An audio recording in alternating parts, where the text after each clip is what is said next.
Over the last decade, e-bikes have quietly gone from niche gadgets to mainstream transportation. In the United States alone, annual e-bike sales crossed 1.1 million units, and according to industry estimates, that number is still growing at a double-digit rate every year. Europe is seeing a similar trend, with countries like Germany and the Netherlands reporting record-breaking e-bike adoption, especially in urban areas. Naturally, as e-bikes became more common, governments initially welcomed them as a solution to traffic congestion, pollution, and rising fuel costs. However, as this growth accelerated, one category of e-bikes started standing out for very different reasons. That category is the Class 3 e-bike. These bikes are faster, more powerful, and designed for longer commutes. And while they solved many transportation problems, they also introduced new ones that lawmakers were not prepared for. As a result, across the US and other major countries, new laws are now appearing almost every year. Speed limits are being enforced, access to bike lanes is being restricted, and safety rules are getting tighter. To understand why this is happening, we need to look closely at what makes Class 3 e-bikes different from everything that came before.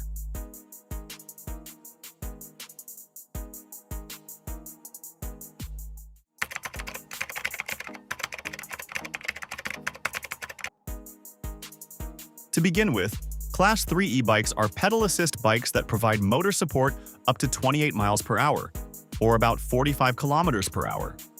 Compared to traditional bicycles, which average around 12 to 15 miles per hour, this is a massive jump. Even when compared to Class 1 and Class 2 e-bikes, which cap assistance at 20 miles per hour, Class 3 models operate in an entirely different speed zone.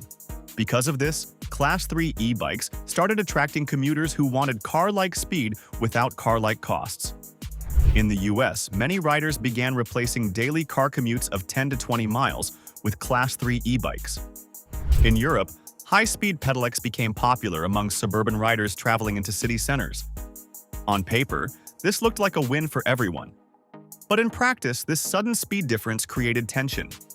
A bike moving close to 30 miles per hour behaves very differently in traffic, especially when sharing space with pedestrians, children, and slower cyclists. And this is where governments began to feel pressure to intervene. Once speed entered the picture, regulation became unavoidable. Studies from US transportation departments show that crash severity increases dramatically once speeds go beyond 20 miles per hour, regardless of whether the vehicle is a car, bike, or scooter. At 28 miles per hour, stopping distances are longer, reaction times matter more, and even minor mistakes can lead to serious injuries. Because of this, lawmakers started asking a simple but uncomfortable question. If a vehicle moves almost as fast as traffic, should it still be treated like a bicycle? This question did not have an easy answer, especially since bike lanes and shared paths were never designed for such speeds. As complaints increased from pedestrians and traditional cyclists, cities began reacting. Speed limits on paths, restrictions on trail access, and enforcement campaigns all started appearing. And that was only the beginning. In the United States, the situation became even more complicated because traffic laws are largely controlled at the state level. While the three-class e-bike system exists nationally, how Class 3 e-bikes are treated varies widely from state to state. For example, states like California allow Class 3 e-bikes but restrict them from most multi-use bike paths. They also require helmets for all Class 3 riders and set minimum age limits, usually 16 years or older. Meanwhile, other states allow broader access but are now revising laws due to rising safety concerns. According to US consumer safety data, emergency room visits involving e-bikes have increased significantly since 2019, with higher speed models disproportionately represented. While this does not mean Class 3 e-bikes are inherently dangerous, it does explain why lawmakers feel pressure to tighten rules. Each state is trying to close loopholes that were never anticipated when e-bikes first entered the market. Because federal guidance is limited, many US cities started creating their own rules. Cities like New York, Denver, and San Diego introduced location-based restrictions, deciding where Class 3 e-bikes can and cannot operate. In dense urban areas, Officials noticed that mixing fast e-bikes with heavy pedestrian traffic led to near misses and complaints, even when no accidents occurred. From a city planning perspective, this created a liability issue. If a city allows high-speed bikes on narrow paths and something goes wrong, responsibility becomes unclear. As a result, local governments began using regulations as a protective measure, not just a safety one. This explains why new laws keep appearing. They are often responses to specific incidents rather than part of a long-term plan. While the US struggled with state-by-state variation, Europe approached the issue more decisively. In countries like Germany, Switzerland, and Belgium, high-speed e-bikes are classified as speed pedelecs. These bikes are legally closer to mopeds than bicycles. As a result, riders are required to wear approved helmets, carry insurance, and display registration plates. In many cases, these bikes are banned from standard bike lanes altogether. The reasoning is simple. Once speed crosses a certain threshold, shared cycling infrastructure becomes unsafe. Even in the Netherlands, one of the most bike-friendly countries in the world, faster e-bikes face strict limitations. Dutch authorities prioritize predictability and safety, especially on crowded cycling networks. This shows that even the most cycling-friendly nations draw a hard line when speed becomes a factor. Meanwhile, the UK and Australia avoided the Class 3 category altogether. In the UK, e-bikes are limited to 15.5 miles per hour of motor assistance. Anything faster is legally treated as a motor vehicle, requiring licensing, insurance, and registration.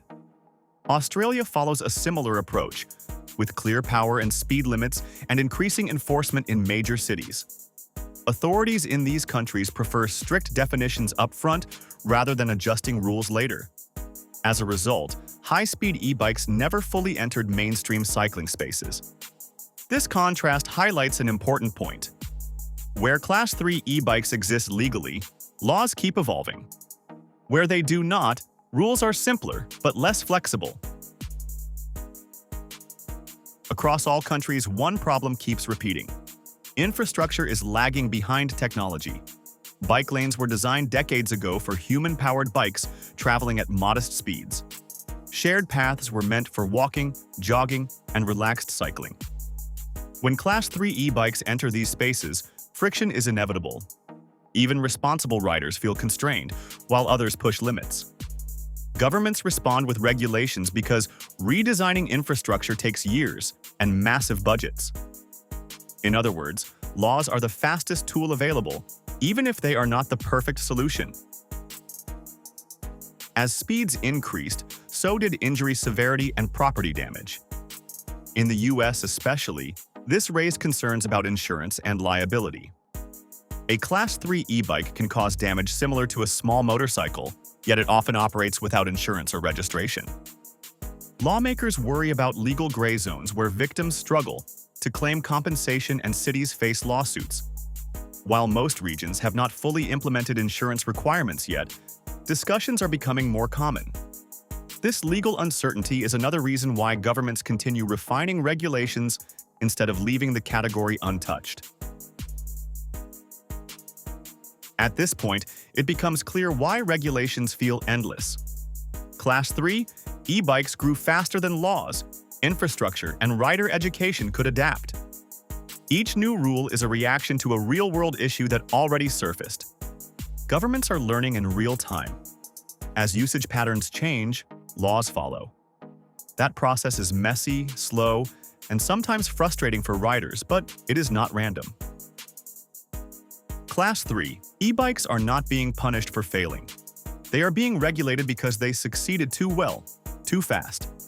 They blurred the line between bicycles and motor vehicles in a way that forced governments to respond. In the US and other major countries, more laws are almost guaranteed. Not because officials hate e-bikes, but because speed demands structure, clarity, and responsibility. If you ride a Class 3 e-bike, understanding these rules is now part of riding smart. The future of high-speed e-biking is still strong, but it will come with clearer boundaries and higher expectations. And honestly, that might be the only way fast bikes in crowded cities can coexist without chaos.